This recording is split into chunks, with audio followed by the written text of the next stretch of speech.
What can you tell me about this motor, your engine? Well, it's 1923, horse and a half. Horse and a half. It's 23. International Harvester / McCormick Deering. And it was just made for, Whatever you needed. whatever you need. And a friend of mine bought it and restored it in 2003 and then wanted something to do with it. And so in 2005 he put it together with a White Mountain freezer that he bought and made the trailer. There's a big engine show in Temple in October every year. Yeah. And he wanted to make margaritas to give away to all the people in Temple. So he put it together, and I started helping him about 2008. He was going down physically, had arthritis real bad, hips replaced, knees replaced. And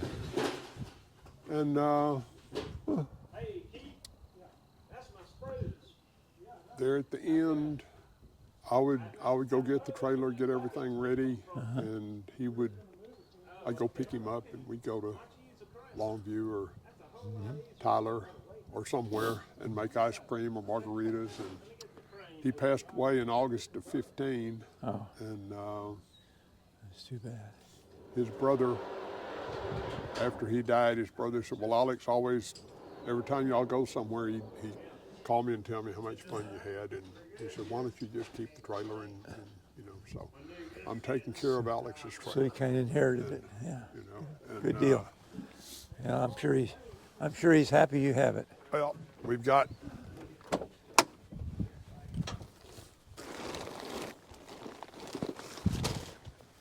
Alex was a motorcycle mechanic, Oh, was he? and this was his impact tool, and you can tell he used it. Wow, did he ever? I've got one that's probably 40 years old, and you can't even tell. Now, And then what's that? These are some of Alex's ashes. Ashes? He was cremated.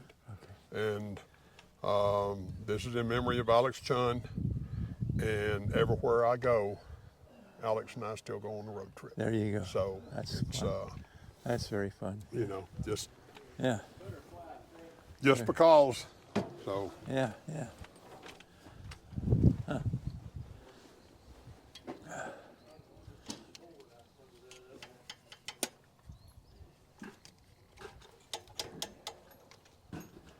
this isn't like a little Briggs motor. You got to go around and you got to lubricate everything. And Yeah. then when it fires up, it's going to be a mess. Yeah. Yeah.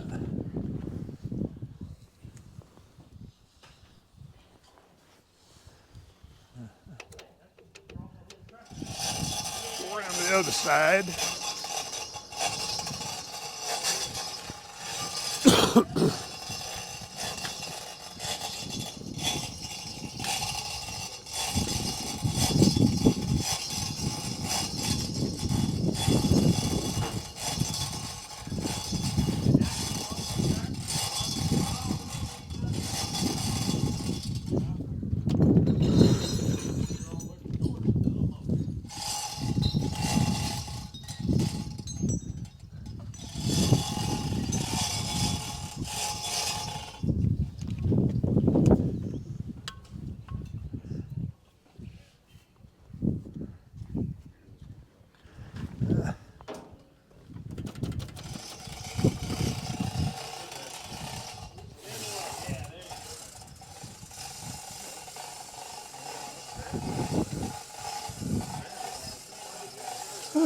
They got it all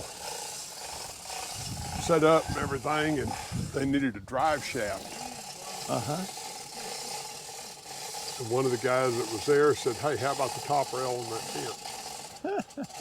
And his fence, there was a corner and a piece about that long, and there was the corner post and the gate. Right. So they went over and took the top rail out of that section, and that's what made the drive shaft. There you go.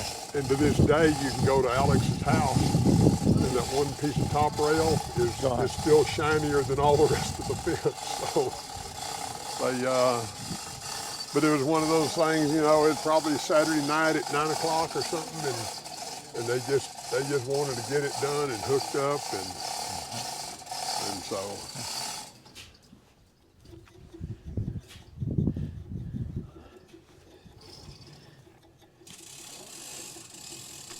That's the fuel pump. Okay. Oh, it's got a crank handle. Okay. I thought maybe you might have just spun the flywheel. Well, you could. This is a little bit easier. Oh, I need to put some water in it too.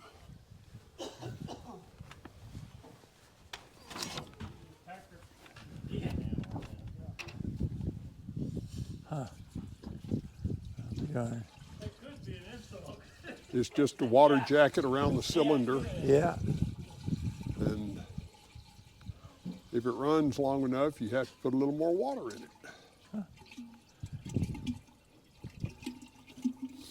This is a four-stroke. Some of them are a hit and miss, and they will cycle the ignition so that it doesn't burn as much gas. And under load, even a four or a hit and miss will run like a four-stroke. But this is what's called a throttle govern, and it uses there's an air plate inside this mixer right down here, and all this does, the gas comes up here. There's a wall to keep a reservoir. This is your fuel valve, and That's your the throttle. middle valve, Basically your throttle, huh? it just sucks air in. There's a governor inside on the other side, and it's set to run at 350. And if you put a load on it, it'll pick up a little bit, but it's meant to run at 350, and so you belt it up to the washing machine, or the corn sheller, or water pump, or whatever you need it powerful. you know, whatever you use, and it'll run. So now this oiler on top up here, now that's feeding. Yep, that's a drip oiler, Yeah. and it's got road dirt on it right now from coming over from Texas. But I got a lot of junk to pick up in here before I even spread sand in this boat. But if I can get it around the furnace, that'll help a lot. And you're from where now? Waco, Texas, Waco, Texas. halfway between Dallas and Austin. I had an uncle who lived in Austin, and he used to ask me to come down every year and visit him, and I never did. I regret it so much because he got killed in a car wreck about. Where were you living? St. Louis. Oh, okay. So that's a little bit of a drive. It's a drive, but- yeah. It's a drive, yeah.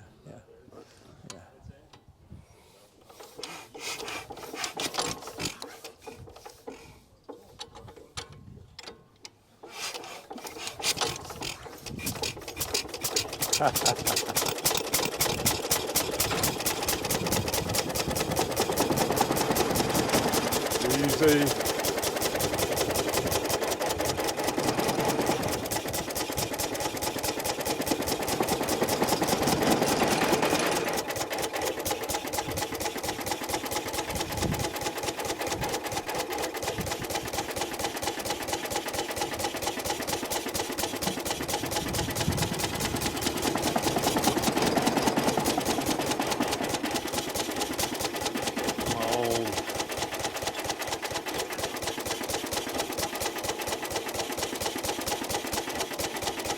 Have to adjust that.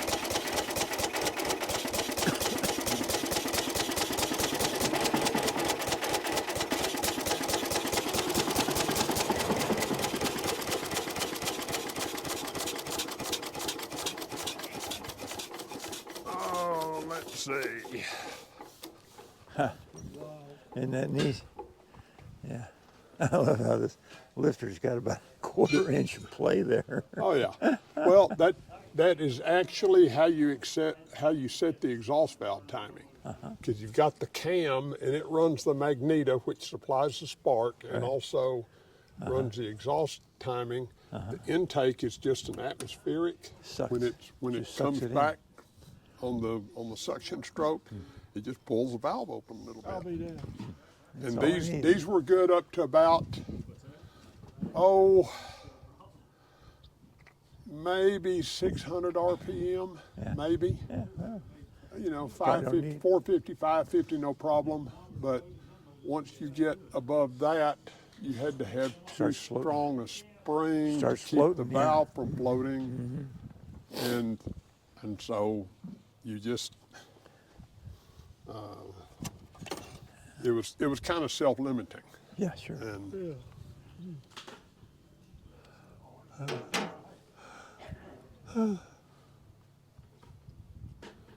okay, so this needs to go up. That's your crank handle over there. Yeah. Yes, How many horsepower? 2? 1.5. 1.5. 1.5. You use this on your sawmill.